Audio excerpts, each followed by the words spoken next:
This badge, these sunglasses, and this nameplate belong to a pioneer in law enforcement and civil rights. Lucius Amerson was the first African-American sheriff elected in the Deep South since Reconstruction. Before that, a largely African-American population in Macon County was not able to vote for their sheriff.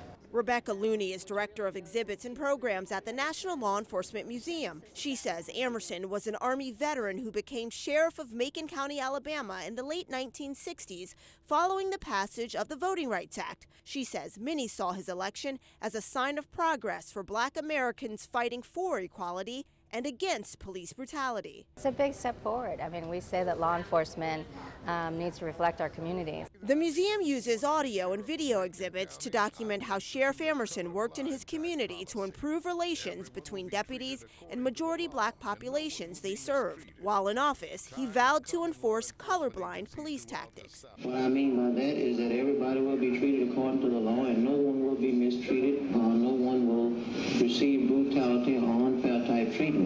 Lucius Amerson's story represents a defining moment in law enforcement history.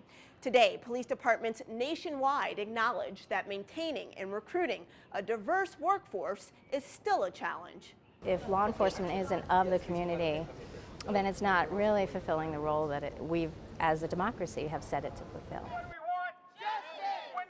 Recent headlines have focused on the Black Lives Matter movement and the lack of trust between police and the public. Craig Floyd, CEO of the National Law Enforcement Memorial Fund, says he hopes the museum can play a part in easing those tensions. We're going to have thoughtful, important conversations between the public and law enforcement right here in the National Law Enforcement Museum. The $100 million museum honors those who protect and serve.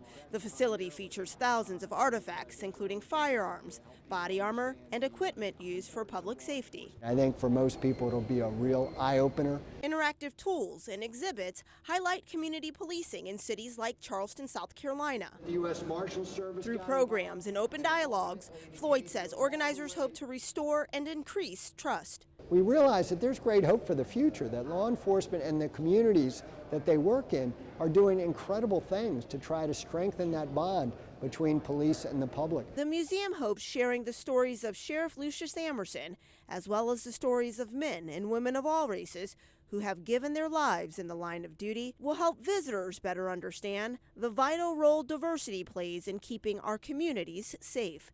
In Washington, Bree Jackson.